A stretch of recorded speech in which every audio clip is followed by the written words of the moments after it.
Shalom, shalom. Alors tout d'abord, j'aimerais rendre gloire, hommage à Yahweh, Bahashem, Yahushai, Bahashem, Ruach, Kodash.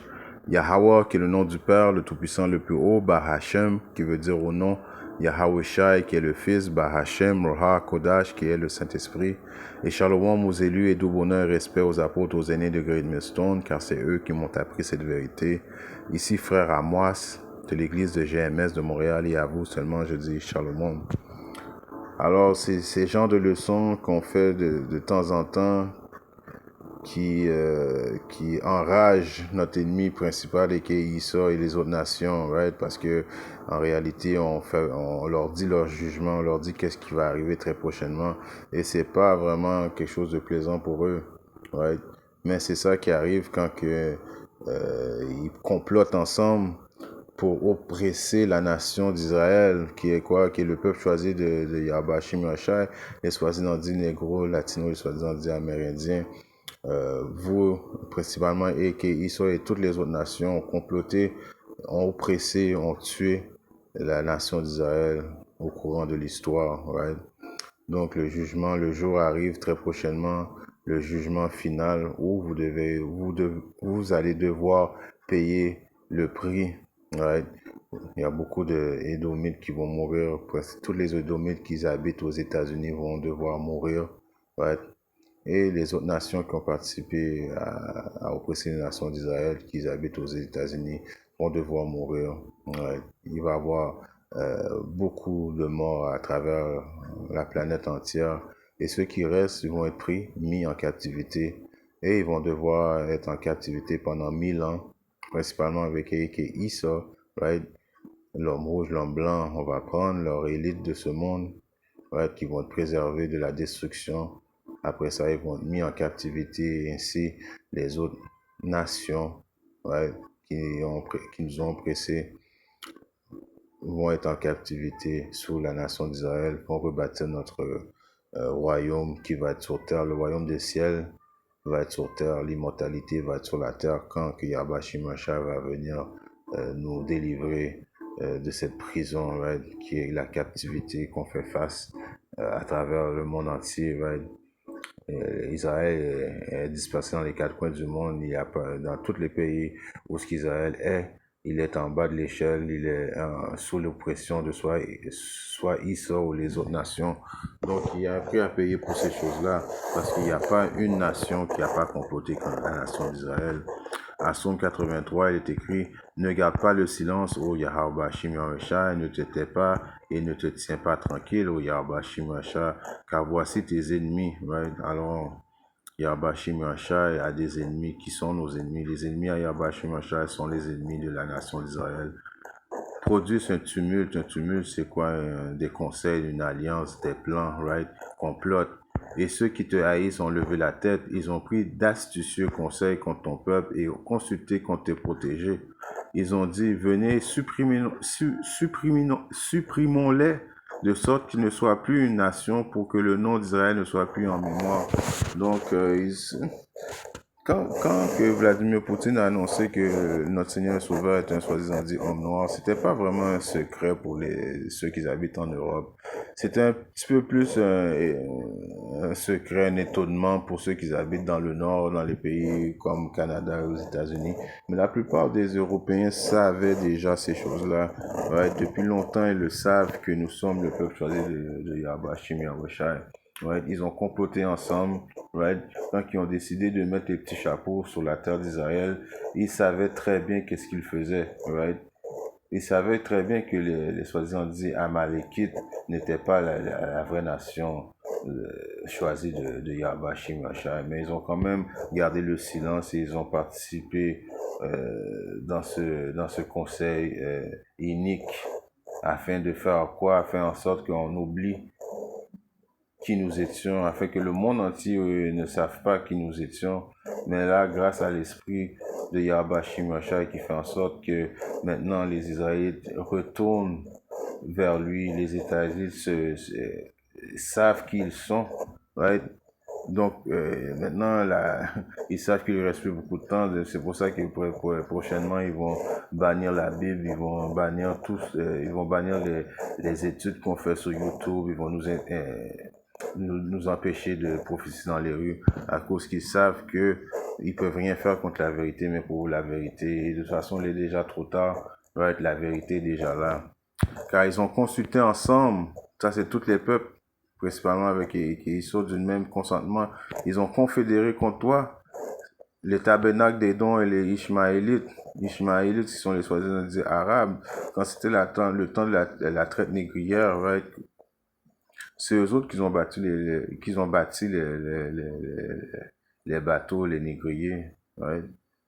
Et c'est Amalek qui a financé le projet, right? Mais vous voyez, ils étaient tous ensemble, right? Afin de nous faire oublier du monde entier, afin que le monde sache pas qui nous sommes, right? Le tabernacle des dons, les Ishmaélites de Moab et les Agarènes, Gébal et Ammon et Amalek, les Philistins avec les habitants de Tyr, Tassur aussi s'est joint à eux. Ils ont aidé les enfants de Lot, c'est là. Alors principalement, toutes les nations ont participé à oppresser la nation d'Israël. Ouais. J'avais sorti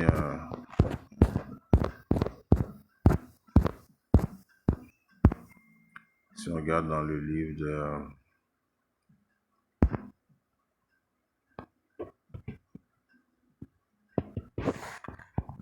2 Maccabées, 1 Maccabée, je veux dire.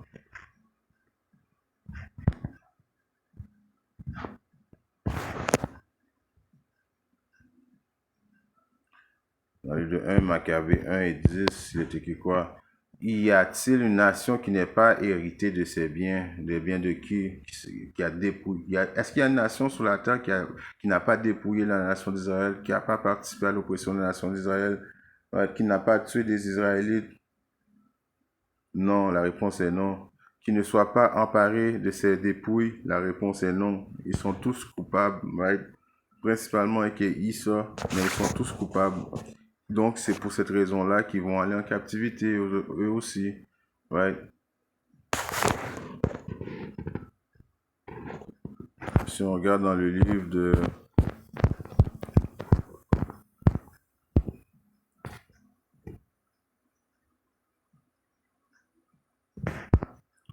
euh, je vais aller dans le livre de Zacharie 2 et je commence à 7. Délivre-toi au Sion. Délivre-toi au Sion. Yahweh Shemesha nous dit ça. Sion, c'est qui les Israélites? Right? Qui demeure chez la fille de Babylone, right? C'est bien précisé, la fille de Babylone, parce que le Babylone, dans l'ancien temps, c'était en Irak, right? C'est là que la Babylone était. Babylone qui veut dire confusion, Baba, la terre de la confusion. Là, on parle de la fille de Babylone qui est spirituellement où? Aux États-Unis, right? Qui est la terre de la confusion présentement, qui est le bureau principal des Édomites, right? Alors le Seigneur nous dit, délivre-toi, Zion, qui demeure chez la fille de Babylone, car ainsi dit le Seigneur des armées, après la gloire, il m'a envoyé vers les nations qui vous ont pillé. Toutes les nations nous ont pillé, toutes les nations ont participé ensemble, c'est pour ça que vous en allez en captivité. Right? Car celui qui vous touche, touche la prunelle de son œil. Ceux qui nous ont touchés, c'est comme si vous avez touché la prunelle de l'œil de Yahweh Shimashai. Right? Nous sommes ses fruits précieux, son or, ses bijoux. Right? Vous nous avez pillés, torturés, right? Oppressés. Right? Vous êtes tous coupables. Car voici, je secourerai ma main sur eux, et ils seront un butin à leurs serviteurs, et vous saurez que le Seigneur des armées m'a envoyé. Chante et réjouis-toi, ô filles de Sion, car voici, je viens et je demeurerai au milieu de toi, dit le Seigneur. Yahweh Bashim Yahushua. Alors le Seigneur réside au milieu de qui? De Zion, right? Mais c'est la prunelle de son œil, right? En réalité, il parle de ses élus, right? Parce que les 2 tiers de notre nation vont devoir périr cette fois-là, mais ils vont revenir après dans le royaume de Yahweh Shimashah, à cause qu'on sait la réincarnation est une chose biblique. right? Alors Yahweh Shimashah est au milieu de qui? De Zion, right? Il va rentrer en jugement avec les autres nations. Pourquoi? À cause des autres nations nous ont pressés, nous ont tués, torturés, right? Vendus, right? Oui, c'est principalement que Issa, mais vous avez toutes fait une tumulte, right? Un consentement afin que vous avez essayé de nous faire oublier qui nous étions. Chose qui a presque réussi, mais grâce à l'esprit de Yahweh Shimashah qui fait en sorte qu'il nous a réveillés de cette noirceur, c'est grâce à Yahweh Shimashah. Sinon, vous aurez peut-être réussi, mais c'était pas prophétique que vous allez réussir. Au contraire, vous étiez supposé de faire ça. Et pour cette raison-là, Yahweh Shimashah va entrer en jugement avec vous. Donc, vous n'aurez pas de défaite, de dire, oh non, ça, non, vous avez participé, vous avez bénéficié, là, vous allez devoir payer, right? Exode 21 et 6, il est écrit, et 16, c'est laquelle? Celui qui vole un homme et le vend, right? Celui qui vole un homme, qui est le voleur principal, le voleur qui nous a volé, qui nous a kidnappé, qui est un kidnappeur, qui nous a pris de l'Afrique de l'Ouest, right? Qui a financé ce projet, right? C'est Issa. Et quand Yahweh Shimashah va transpercer le ciel et venir nous le délivrer, right? Parce que la délivrance principale va être faite où? À Babylone, où ce que les 12 nations d'Israël sont là, right? Alors, le voleur va encore avoir les bijoux de l'Éternel en sa possession. Et pour cette raison-là, Yahweh Shimashah va vous mettre à mort, right? C'est le prix à payer. Si on regarde dans le livre de... Est-ce que j'avais sorti? Ouais.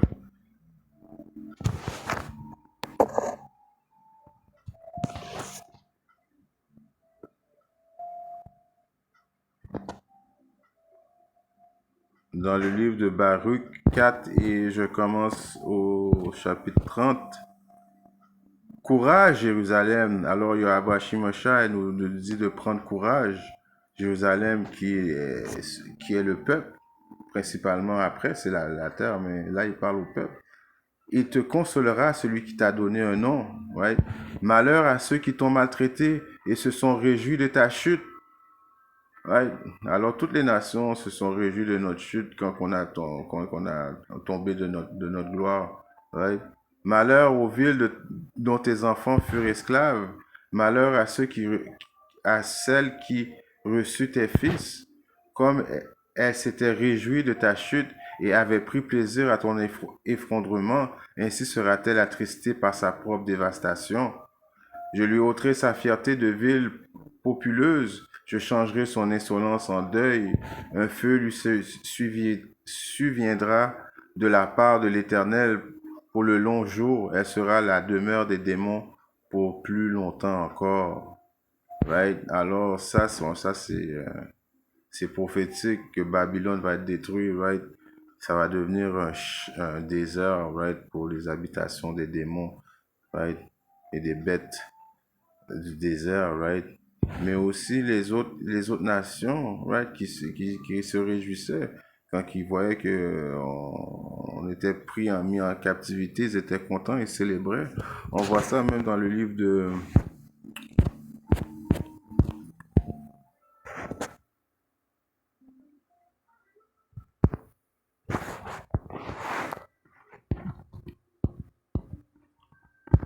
Lamentation 2 et 15. Il est écrit: tous les passants battent des mains à ton sujet. Ils sifflent ébranlent la tête sur la fille de Jérusalem, sur les Israélites. Ils sont contents. Ils sifflaient. Oh yeah, yeah, yeah. Ils ont chuté. Leur Dieu a tourné le dos vers eux autres. On peut faire que ce qu'on veut d'eux autres, right? On va les mettre en captivité. Ils ont plus leur gloire qu'ils avaient, right? Ils étaient contents, ils célébraient tous les peuples ça, qui sont responsables de ça. Est-ce la ville qu'on appelait la perfection de la beauté, la joie de la terre entière? Alors ils se sont moqués de nous en disant, regarde-les, ils sont plus rien maintenant. Est-ce qu'ils étaient vraiment eux autres, right, la beauté de la terre entière? Tous tes ennemis ont ouvert la bouche contre toi et ils sifflent et grincent des dents. Ils disent, nous l'avons englouti. Vraiment, c'est ici le jour que nous attendions. Nous l'avons trouvé, nous l'avons vu. Alors, ils étaient contents de nous voir dans cet état. Jusqu'à présentement, ils sont encore contents de nous voir dans cet état. Right? Ils célèbrent, right? Alors pour cette raison-là, Yabashi Meshach va tourner le fusil de l'épaule et puis vous allez, maintenant c'est nous qui vont, après que Yabashi Meshach transperce le ciel, nous délivrer de cette prison-là, nous libérer, nous donner la vie éternelle. Après ça, c'est vous qu'on va prendre, qu'on va mettre en captivité. Right? Et la différence entre vous et nous, c'est que vous allez être vous allez être assujetti à la nation d'Israël à jamais, pour l'éternité. Tandis que nous, c'était juste pendant un court moment, mais vous allez être sous l'emprise en dessous des Israélites à jamais pour l'éternité. Right? Si on regarde dans le livre de maintenant Joël, right? 3 et verset 2. Je rassemblerai aussi toutes les nations, je les ferai descendre dans la vallée de Jéhoshaphat. Ouais, c'est là qui veut dire que Yabashi Meshach va entrer en jugement avec toutes les nations. Et là, j'entrerai en jugement avec eux pour mon nom, pour mon peuple et pour mon héritage Israël, lequel ils ont dispersé parmi les nations et ils ont partagé mon pays. Ils ont tiré mon peuple au sort et ont donné le jeune garçon pour une prostituée et ont vendu une jeune fille pour du vin qu'ils ont bu. Alors ça, c'est encore des atrocités que Esau nous a fait subir, right? Right? Et aussi les autres nations, c'est pour ça que Yabashi Meshach va vous rassembler dans la vallée de Josaphat, right? Qui veut dire quoi? Qui va rentrer en jugement avec vous, right? C'est là à peu près où ce qu'ils appellent le Moyen-Orient. C'est pour ça que Yabashi Meshach est en train de travailler présentement afin que toutes les nations soient tous rassemblés dans cette partie de la terre-là, à cause que c'est là qu'il va rentrer en jugement avec eux, right? Pour avoir fait le mal à sa nation, right? Dans le livre de Apocalypse 13 et 10, il est écrit: celui qui mène en captivité captivité, celui qui tue par l'épée doit être tué par l'épée. Voici la patience et la foi des saints. Voici la patience des saints. Les saints sont les Israélites. On attend ça depuis longtemps. Ceux qui nous ont mis en captivité ou ceux qui ont participé à nous mettre en captivité vont aller en captivité. Donc c'est Esau et toutes les restes des nations, vous allez en captivité parce que vous avez mis en captivité.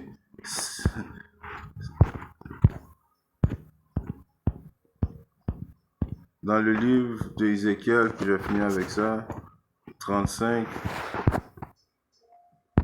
et je commence à 1. La parole du Seigneur vint encore à moi, disant: fils de l'homme, dresse ta face vers la montagne de Syr et prophétise contre elle. Syr, encore une représentation des Édomites, right? Et dis-lui ainsi, dit le Seigneur Dieu, Yahweh Bashi Meshach, voici j'en veux à toi, aux montagnes de Syr, et j'étendrai ma main sur toi, et je ferai de toi la plus dévastée, right? Je dévasterai tes villes, tu seras ravagé et tu sauras que je suis le Seigneur, parce que tu avais eu une haine perpétuelle et que tu as fait couler le sang des enfants d'Israël à coups d'épée, autant de leur calamité, autant de leur iniquité était à sa fin. C'est pourquoi je suis vivant, dit le Seigneur Dieu, je te préparerai pour le sang, et le sang te poursuivra. Puisque tu n'as pas haï le sang aussi te poursuivra. Right? Je ferai la montagne de Syr la plus dévastée, et j'en retranché celui qui traverse et celui qui revient. Alors à cause qu'il a démontré aucune pitié, il nous a démontré aucune pitié, Yabashi Meshach va entrer en jugement avec Esau et aussi les autres nations. Right? Mais c'est plus Esau qui a fait couler le sang, qui a aimé le sang, qui est l'homme qui aime le sang. C'est pour ça que le jugement de Esau va être encore plus terrible. À cause que même quand que la fin de notre punition était arrivée, lui il a pas voulu arrêter, il a voulu continuer. Il a dépassé la limite, right? Il a dépassé la borne, la limite que Yabashi Meshach lui avait donnée. Lui a été plus loin, right? Il a été encore plus loin. Il a montré aucune pitié. Right? Jusqu'à aujourd'hui, il ne montre aucune pitié. C'est pour cette raison-là que Yahweh Shemashai va principalement juger et qu'il soit les autres nations. Mais la différence encore, les autres nations, après 1000 ans, ils vont tourner dans leur terre, mais et que Esau va disparaître après les 1000 ans. Et après ça, on n'entendra plus jamais parler de Esau. En espérant que cette leçon a été édifiante, si Yahweh Shemashai le veut, je reviens très bientôt avec notre leçon. Shalom.